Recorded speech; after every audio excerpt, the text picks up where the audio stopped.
Lagos had a way of testing people. The traffic alone could drain the patience out of a saint. Horns blared endlessly on Third Mainland Bridge. Conductors shouted destinations that never quite matched reality. And the sun rose every morning like it had a personal vendetta against workers. Yet somehow, Gabriella Adeyemi moved through the city with a softness that felt almost out of place. Everyone knew Gabriella as that girl. The one who always helped. The one who always showed up. The one who never complained, at least not out loud. She worked a demanding office job on the island. The kind of job that came with tight skirts, tighter deadlines, and supervisors who believed sleep was optional. Her mornings started before dawn. She squeezed into buses with strangers pressed against her, rehearsing presentations in her head while Lagos yawned awake around her. By the time she got home in the evening, her feet ached, her head throbbed, and her body begged for rest. But Gabriella rarely rested. If it was Wednesday, she was at choir rehearsal, standing under flickering fluorescent lights in her church hall, singing until her voice grew hoarse. Sundays found her neatly dressed, Bible tucked under her arm, ready for service no matter how tired she was. Church wasn't just a routine to her, it was a refuge, a place where she poured herself out willingly, believing that service was a form of worship. And she didn't just serve God. She served people. "Gabby, a beg help me adjust my makeup na," a colleague would say during lunch break. "Gabby, you sabi take pictures, snap me before this event starts," another friend would plead at a wedding. "Gabriella, you're free this evening? I need help with something small," family members would call, the word small never meaning what it claimed to mean. And Gabriella, she always said yes. She had a natural gift with makeup. Her hands moved gently across faces, blending, highlighting, enhancing without erasing. She made people look like themselves, only brighter, more confident. Then there was her eye for photography. With just her phone, she could capture angles that told stories. Lagos sunsets, smiling faces, quiet confidence. People always gasped when they saw their pictures. "Is this really me?" they'd ask. Gabriella would smile shyly. "Yes, na you." She never charged for any of it. In her mind, these were just things she loved doing. Talents, hobbies, acts of kindness. She believed that if you had something good, you shared it freely. That was how she had been raised. That was what church taught her. That was who she was. But kindness, when unguarded, can quietly become a burden. One Friday evening, after a long week that felt like it would never end, Gabriella sat in traffic along Ozumbambadu. Her shoulders slumped, eyes heavy. Her phone buzzed. Message. "Gabby, please, I need makeup tomorrow morning. Just small glam. God will bless you," she sighed. Another message followed almost immediately. "And please bring your phone, you'll snap pictures for my birthday."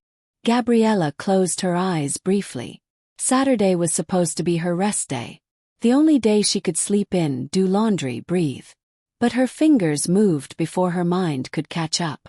Okay. When she got home that night, she collapsed onto her bed, exhaustion wrapping around her like a heavy blanket. She stared at the ceiling fan as it turned slowly, thinking about how tired she was, tired in a way sleep alone couldn't fix. The next day, after hours of makeup, pictures, smiles, and polite laughter, she met Damilola, one of her closest friends, at a small cafe in Yaba. Dami watched her quietly as Gabriella stirred her drink absent-mindedly. "You look drained," Dami said finally. Gabriella laughed weakly. "Na Lagos life." "No," Dami replied, leaning forward. "This one is more than Lagos." Gabriella shrugged. "It's fine. I'm used to it." Dami frowned. "You know you're really good at this makeup and photography thing, right?" Gabriella waved it off. "A beg. It's just talent." "That's the point," Dami said. "People pay for talent." Gabriella stiffened slightly. "I'm not doing this for money. I want a proper job. Corporate. White collar. That's the plan." Dami studied her. "But look at you. You're already doing the work. You're just not earning from it." Gabriella shook her head. "This one is not serious. Makeup and phone photography. That's not my future." Dami didn't argue further, but her eyes held something, concern mixed with certainty. As they parted ways that evening, Gabriella felt unsettled. Not because Dami was wrong, but because part of her feared she might be right. That night, during her quiet prayers, Gabriella lingered longer than usual. "God," she whispered, "I just want to do the right thing." She didn't know then that the right thing would one day require her to do something that terrified her most. To stop, to choose herself, and eventually, say no. For days after that conversation with Damilola, Gabriella couldn't shake the feeling that something had been stirred inside her. Lagos continued as usual, traffic, noise, deadlines, church activities, but her mind was louder than the city. At work, she stared at her computer screen while her thoughts wandered. She edited documents mechanically, attended meetings with polite nods, but her heart wasn't fully present. What troubled her most wasn't exhaustion. It was restlessness. She still did makeup for friends, still took pictures after church services, still stayed back after choir rehearsals to help someone fix their gelly or retouch their lipstick before pictures. But now, a quiet question followed every act of kindness. Why does this feel bigger than a hobby? One Sunday afternoon after service, Gabriella found herself surrounded as usual. "Gabby, a beg, snap me before I go. Gabriella, please help me touch up my face. Please help us take pictures for the church page." She smiled and obliged, her phone moving instinctively, her hands steady with makeup brushes. When she finally sat down, Damilola appeared beside her, arms folded. "You see," Dami said quietly. "You're working already." Gabriella sighed. "This is church. It's service." "Yes," Dami agreed. "But service doesn't mean self-erasure." That word stayed with her. Self-erasure. Later that evening, Gabriella sat in her room, scrolling through Instagram. She followed several makeup artists and photographers, people younger than her, people without degrees, people who had taken risks she had been too afraid to consider. They posted bookings. They posted testimonials. They posted growth. Her thumb hovered over the screen. "I can do this," she thought. Then immediately, "But what if I fail?" The next morning at work, her supervisor called her into the office. "Gabriella," he said, not looking up from his laptop, "your performance is okay, but you need to put in more passion. This job requires total commitment." She nodded obediently, but something inside her cracked. Total commitment. She was giving her job everything. Yet it gave her little in return, no fulfillment, no growth, no peace. That evening she returned home late, changed quickly, and headed to choir rehearsal. As voices rose in worship, Gabriella felt tears prick her eyes. Not from sadness, but from confusion. She loved God. She loved people. But she was tired of feeling guilty for being tired. After rehearsal, she stayed back alone in the church hall, sitting on one of the wooden benches. The lights were dim. The air was quiet. "God," she whispered, "what do you want from me?" No thunder. No loud voice. Just clarity settling gently in her heart. "Use what I've placed in your hands." The thought scared her. Over the next few weeks, Gabriella began experimenting quietly. She created a simple Instagram page. Nothing fancy. Just her name and the words. Makeup artist, mobile photographer, Lagos. Her finger trembled slightly as she clicked post on her first picture. She didn't tell many people. Only Damilola knew. And Damilola was relentless. Post again. Be consistent. Don't hide. Slowly likes trickled in. Comments followed. A stranger messaged her. "Hi, how much do you charge for makeup?" Gabriella stared at the message for a long time. Charge. Her heart raced. Her palms grew sweaty. Type. Deleted. Typed again. "Hello, thank you for reaching out." She named a price, low, almost apologetic. The booking came through. Her first paying client. She arrived early that day, hands shaking slightly as she set up. But once she began, everything else faded away. Her confidence returned. The client smiled at the mirror. "I love it," she said. "You're really good." That night, Gabriella lay awake, staring at the ceiling. For the first time in a long while, she felt alive. But joy was quickly followed by pressure. Friends began to notice. Family members began to ask, "Gabriella, help me do makeup for this wedding. Snap pictures for my friend's event. You don't need to charge me, ABI?" He said yes, again and again. Soon her weekends disappeared. Her nights shortened. Her body protested. One evening, she realized she had missed 3 meals in one day. Another day, she snapped at Damilola over nothing. "I'm tired," Gabriella confessed, voice shaking. "But I don't know how to stop." Damilola looked at her carefully. "You don't have to stop being kind. You just have to stop being available to everyone." Gabriella swallowed hard. Setting boundaries felt selfish. Saying no felt sinful. Charging people she loved felt wrong.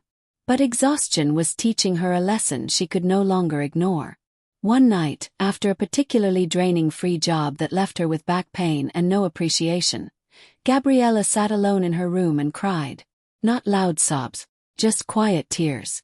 "I can't continue like this," she whispered.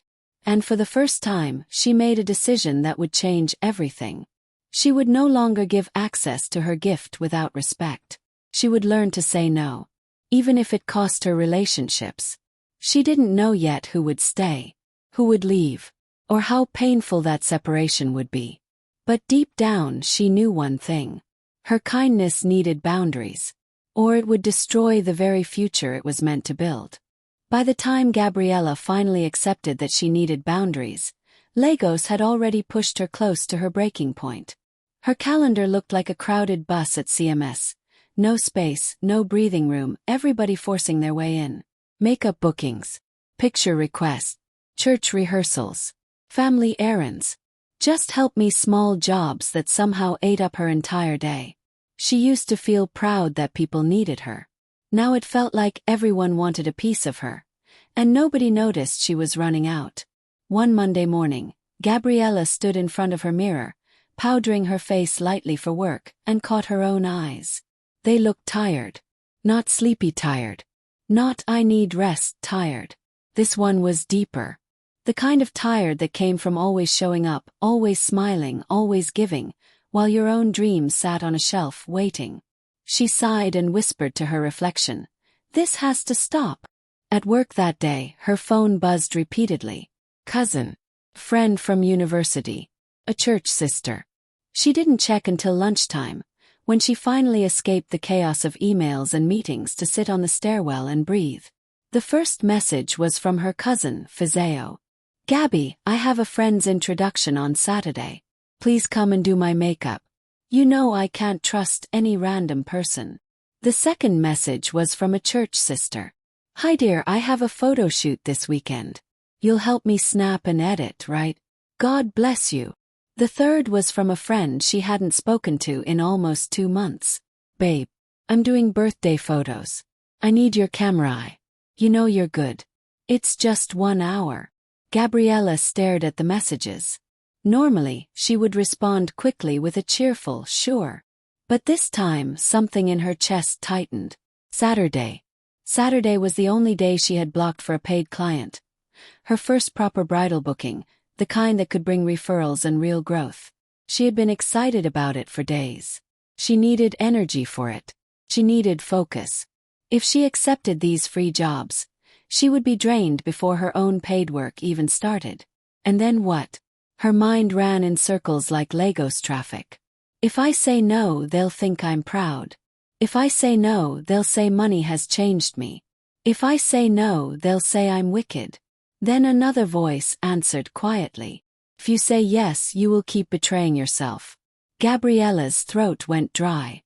She opened Fizeo's chat first. Her fingers hovered over the keyboard. She typed, "Hi Fizeo. I'm happy for your introduction. But I won't be available on Saturday. I already have a booking." He paused. Then added, carefully, "If you'd like, I can recommend someone good. Or we can schedule another day." She read it 3 times before pressing send. Her heart thumped as if she had just jumped off Third Mainland Bridge. The next message, church sister. She typed, "Hi Ma, thank you for reaching out. I won't be able to do the shoot this weekend. My schedule is full. If you want, you can book a date next week." Then the university friend. She typed, "Hey, I'm not available this weekend. Have paid bookings. If you want my services, I can send my price list and available dates."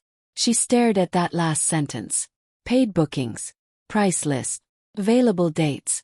Who was she becoming? Her stomach flipped, but she clicked send anyway. When her phone went quiet, Gabriella expected relief. Instead she felt fear. Because fear always comes when you finally choose yourself. The replies didn't take long. Fizeo replied first. "Wow, so you can't even do makeup for your own cousin again. Okay, oh. Enjoy your business." Gabriella blinked. The church sister replied next. Gabriella. It's church work nah. Everything must now be booking. We are all serving God." Then the university friend. So you now have price list. You don't even greet again. No problem." Gabriella stared at the screen, heat rising behind her eyes. She felt guilty immediately, like she had done something wrong, like she had sinned. She sat there on the stairwell, phone in hand, and fought tears. All she did was say no. But the reaction felt like punishment. That evening she told Damilola. Dami listened quietly, then asked, "How do you feel?" Gabriella laughed bitterly. "Like I just slapped someone's mother." Dami nodded slowly. "That's how it feels at first. Because you've trained people to expect access." Gabriella's voice shook. "But they're my people. My family. My church. My friends." "Yes," Dami agreed. "But even your people can misuse you if you don't teach them how to treat you." Gabriella looked away, blinking. Dami continued. "Gabby, listen. Some people love your kindness. But they don't love you. They love what they can collect from you." That sentence landed like a stone.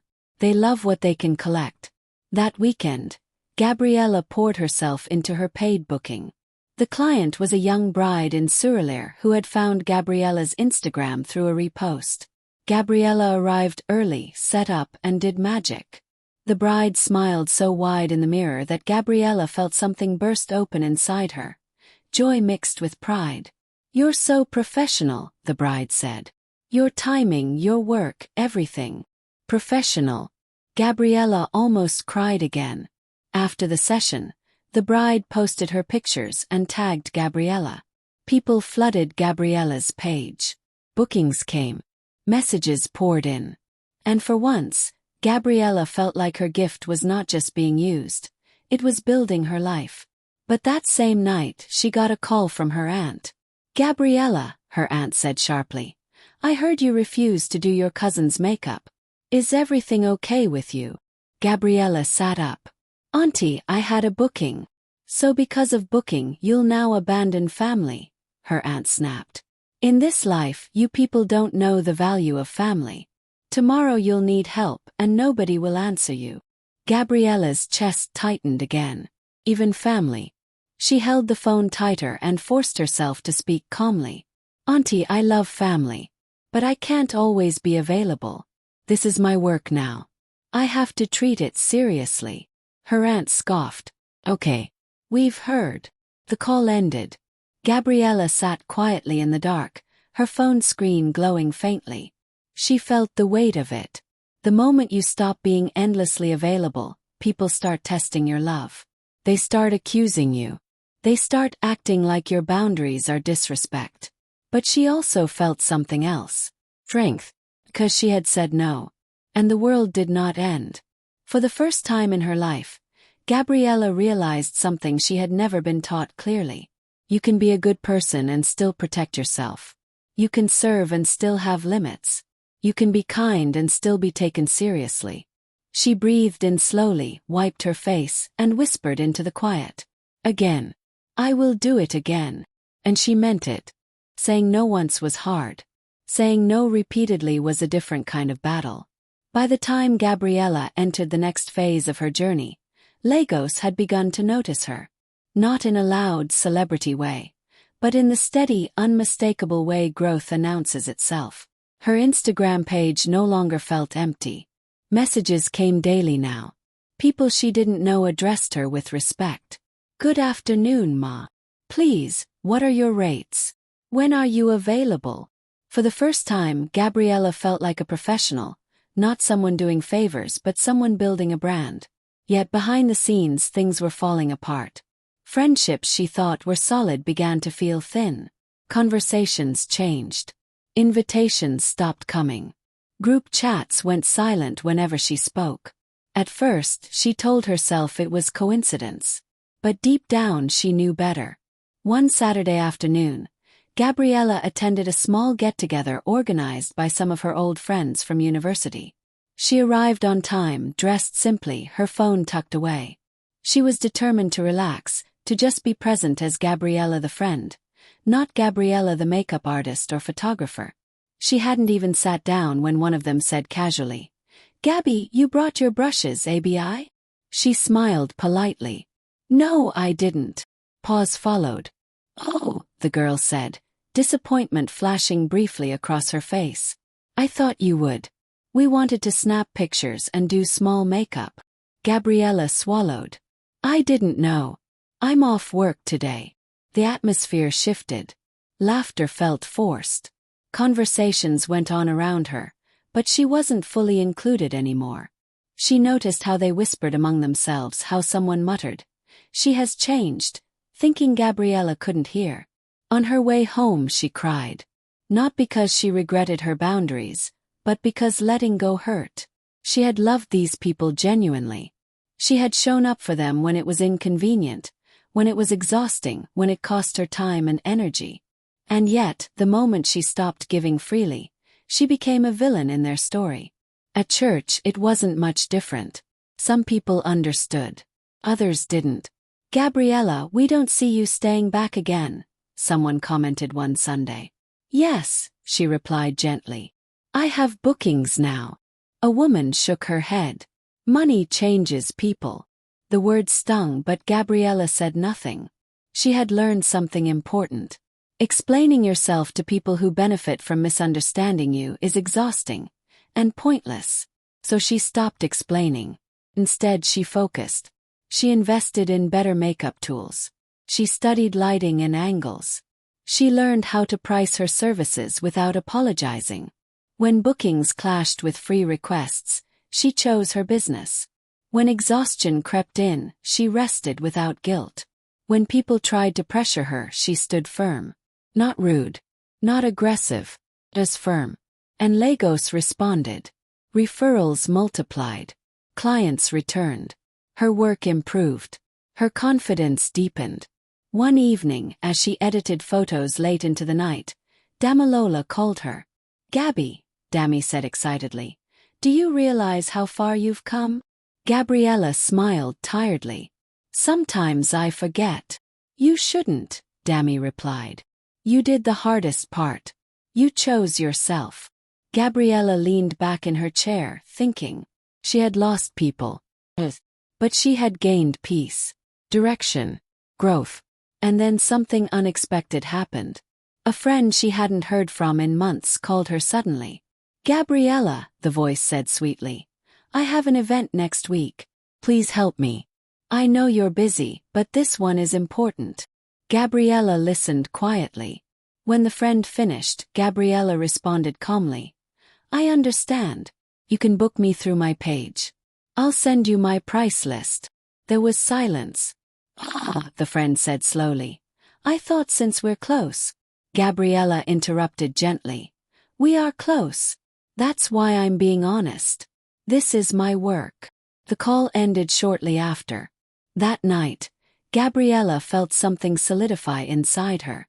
She was no longer afraid of losing access-based relationships. Because she finally understood the truth. Some people don't love you. They love how useful you are. And when you stop being useful on their terms, they call you proud. But growth demands courage. And courage demands loss.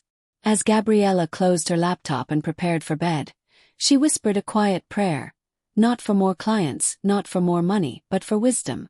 Because she was learning that success wasn't just about talent. It was about boundaries, self-respect, and the bravery to stand alone when necessary. She didn't know yet that the final test was still ahead. A test that would confirm whether her new life was truly worth the cost.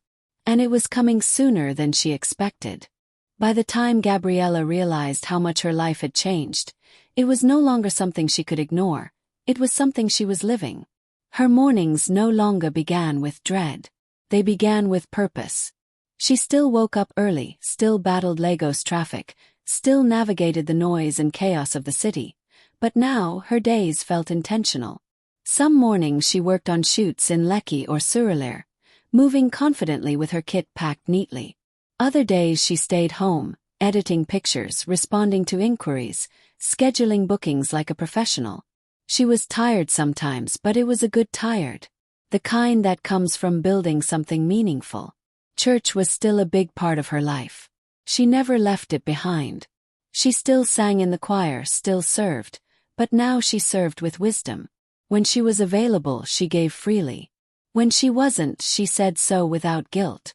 And surprisingly, the people who truly loved her understood.